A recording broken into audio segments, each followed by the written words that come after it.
Right now, at this exact moment, people in Bangkok cannot buy fuel for their motorbikes. Not because they cannot afford it, because there is none. Pumps are empty. Flights are being canceled for lack of jet fuel. Factories are shutting down. Workers are being sent home. Not because the economy collapsed, because the war did this to them first. And here is what nobody in the mainstream media is telling you. Bangkok is not the end of this story. Bangkok is the beginning, because this war between America, Israel, and Iran is not just a military conflict. It is the trigger for the most violent economic reordering the world has seen in 50 years. And depending on where you live, depending on which side of this reordering your country falls on, your life is about to change in ways that most people have not even started to prepare for. Today, I'm going to do something I have not seen any other channel do. I am going to rank every major economy on Earth, winner to loser, and tell you exactly what this war means for your country, your job, your savings,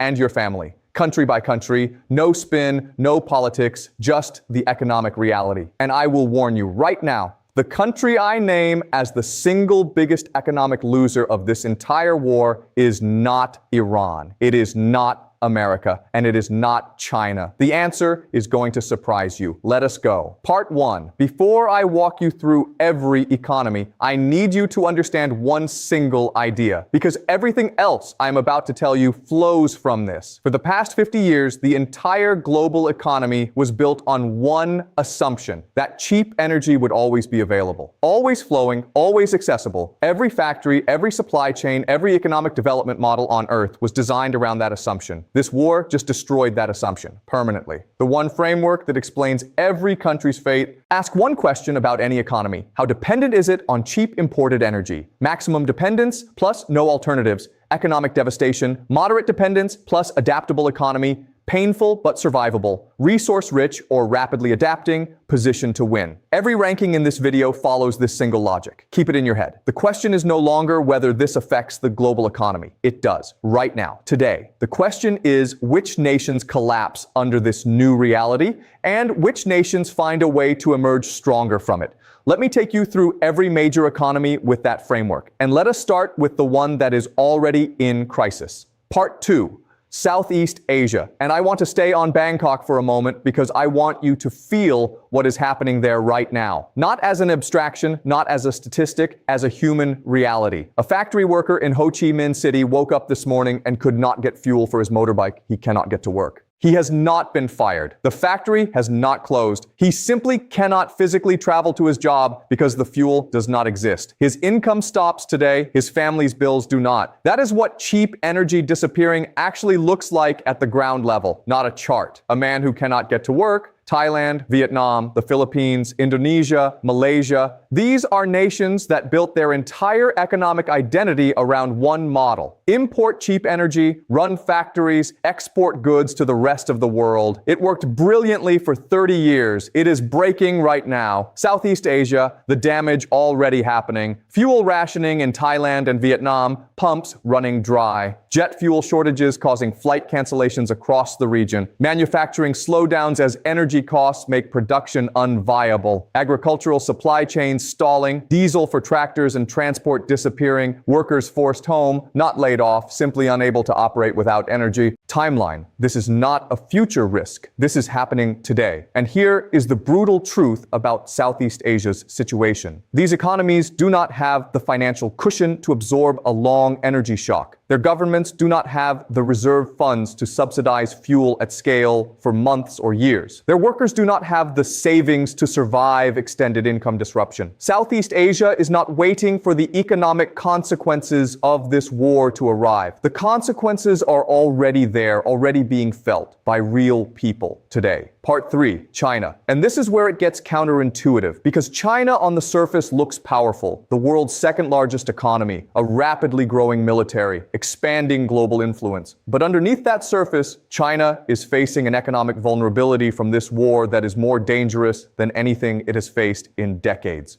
And the reason almost nobody sees it is because they are looking at China's strength instead of China's dependency. Here is the number that matters. China imports approximately 40% of its total energy needs from the GCC. 40% from the exact supply chain this war is destroying. And China's entire economic model, the model that made it wealthy, that lifted 800 million people out of poverty, that turned it into the manufacturing center of the entire world, that model has one single engine. Import cheap energy, run factories, export goods. That is it. That is the whole model. And this war is destroying that engine. China's triple trap. 3 problems with no good exits. Trap 1.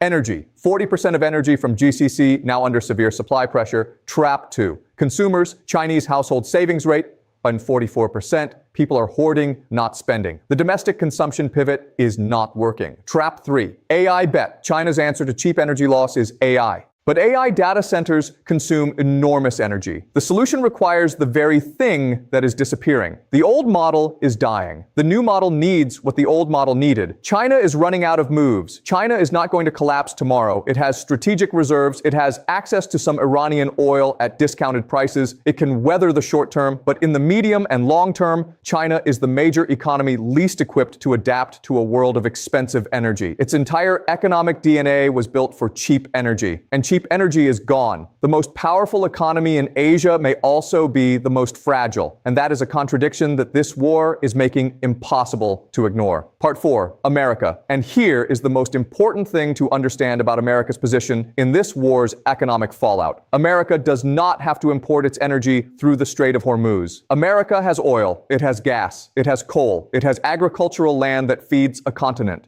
It has fresh water. It has timber and minerals. The entire Western Hemisphere, America, Canada, Mexico, Latin America, is essentially a self-sufficient economic unit. It has everything it needs to function without Gulf energy. That is a massive advantage, possibly the most important strategic advantage any nation has in this new world. But, and this is the part that most pro-America coverage skips over entirely, America is not safe, not even close. America's hidden danger, the $39 trillion trap. America carries $39 trillion in national debt. The mechanism keeping that debt alive is the petrodollar. GCC sells oil in USD. World must hold USD to buy energy. Permanent global dollar demand. GCC recycles USD earnings back into US Treasury bonds. America borrows cheaply. If this war destroys GCC confidence, petrodollar fractures. Global dollar demand collapses. Without petrodollar recycling, America cannot service $39 trillion in debt at current rates. This is not a theoretical risk. This is the specific mechanism this war is attacking. America's resource wealth gives it options no other nation has. But America's financial architecture, $39 trillion of debt held together by the petrodollar, is directly in the crosshairs of this war's economic consequences. Whether that architecture holds is the single most important economic question of the next decade. Part 5, Africa. And I need you to pay close attention here because this is the part of the story that no mainstream channel is covering. And it is the most important humanitarian consequence of this entire war. Most of the economic coverage you see focuses on America, China, Europe, the wealthy economies. But the war's economic consequences do not respect wealth. They follow supply chains. And the supply chains that are breaking right now are the ones that feed the most vulnerable populations on Earth. Here is what is happening. Fertilizer. 1/3 of global fertilizer trade moves through the Strait of Hormuz, fertilizer that African farmers depend on to grow food. When that fertilizer stops flowing, or when it becomes unaffordable because energy prices have tripled, food production in some of the world's most food-insecure nations begins to fail. Not immediately, within 1 or 2 growing seasons. The bombs are falling on Iran, the hunger could arrive in Africa. That is not a metaphor. That is the specific mechanism by which a war in the Middle East produces famine in sub-Saharan Africa. Fertilizer stops, crops fail, food prices spike beyond what the poorest populations can absorb. And the economic cushion to respond, the emergency food aid, the government subsidies, the international support, all of it is being consumed by the same global economic crisis that is threatening every other region simultaneously. Africa is not watching this war from a safe distance. Africa is already in its blast radius, and the world is not paying attention. Part 6, India and Pakistan. Two countries caught in the worst possible position at the worst possible moment. India first. For the past 5 years, India has been the most exciting economic story on earth. The world's fastest growing large economy, 1.4 billion people, a young workforce, a booming technology sector, foreign investment flooding in from every company trying to reduce its dependence on China. India was ready. The decade of India was supposed to begin right now. And then this war happened. India imports 60% of its oil from the GCC. 60%. At the exact moment, India needed cheap energy to power its economic ascent. That energy is becoming expensive and unreliable. India versus Pakistan. Same crisis, different severity. India, 60% of oil from GCC, massive exposure, economy strong enough to weather short-term shock, negotiate alternatives, accepted Iran's safe passage deal, pragmatic, not ideological. Economic ascent delayed, not destroyed. India still rises, just slower. Pakistan. Economy already in crisis before this war began. Energy shortages arriving on top of existing debt and inflation emergency. No financial cushion, no negotiating leverage, no good options. For ordinary Pakistani families, this war arrived at the worst possible time. India will survive this. Its economy is resilient enough and its leadership pragmatic enough. Accepting Iran's safe passage deal rather than joining America's coalition was exactly the right move. But it sets India's timeline back. The decade of India may become the decade and a half of India. For Pakistan, the story is harder. There is no easy path through this for a country already operating at the edge of its economic limits. Part 7, the big picture. Because what this war is doing to the global economy goes deeper than any individual country's story. For 50 years, the global economy ran on one arrangement. The West consumes, the East produces. Western nations import cheap manufactured goods from Asia. Asian nations import cheap energy from the Gulf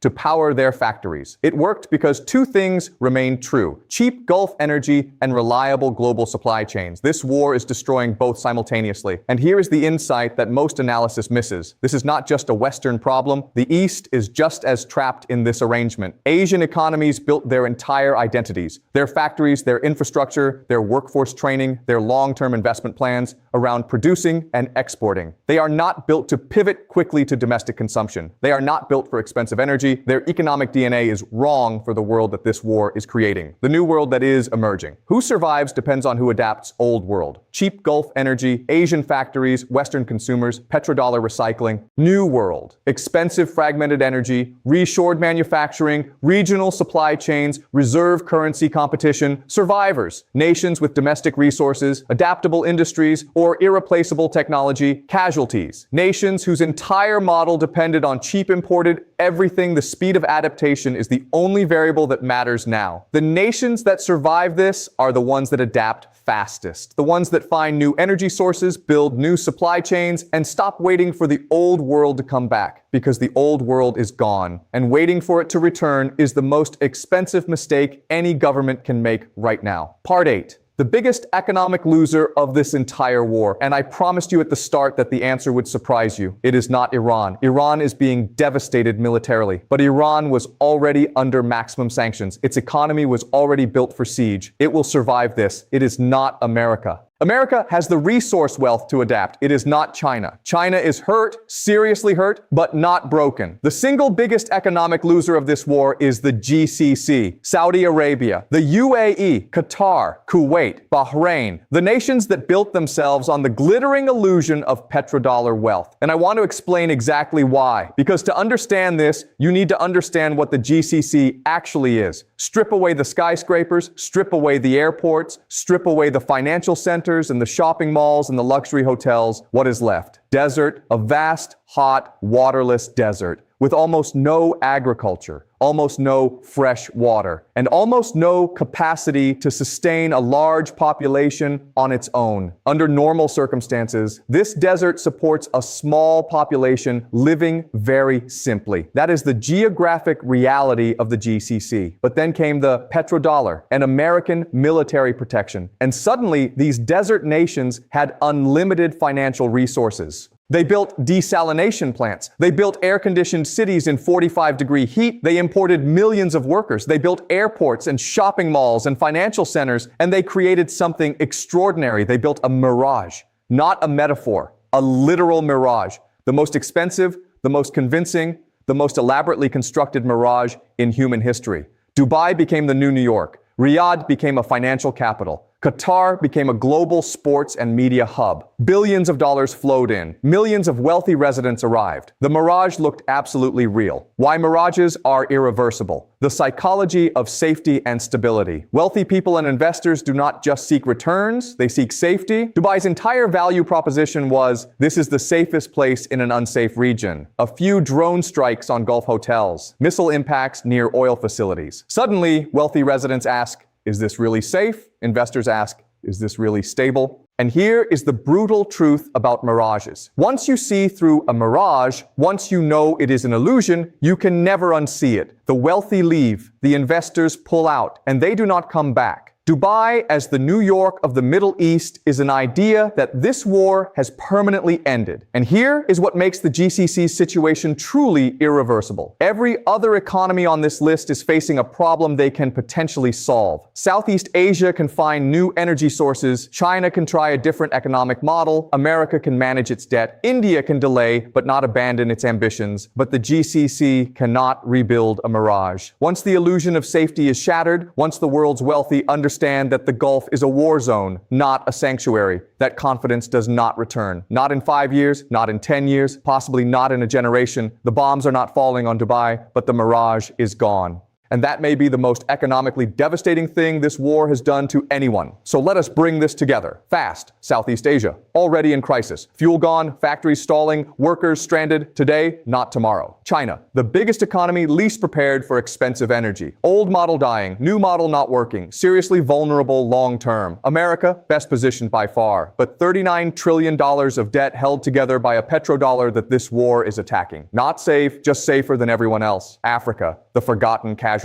Not in the headlines, but in the supply chains. Fertilizer stops, crops fail, people go hungry. The world is not paying attention and should be. India, delayed, not destroyed. Pakistan, no cushion, no good options, worst possible timing. The entire 50-year arrangement of East producing and West consuming shattered simultaneously for everyone. And the GCC, the single biggest economic loser. Not because of military damage, because the mirage they spent trillions building, the illusion of safety, stability, and permanence in the middle of the world's most volatile region, that mirage is gone. And you cannot rebuild a mirage once it has been seen through.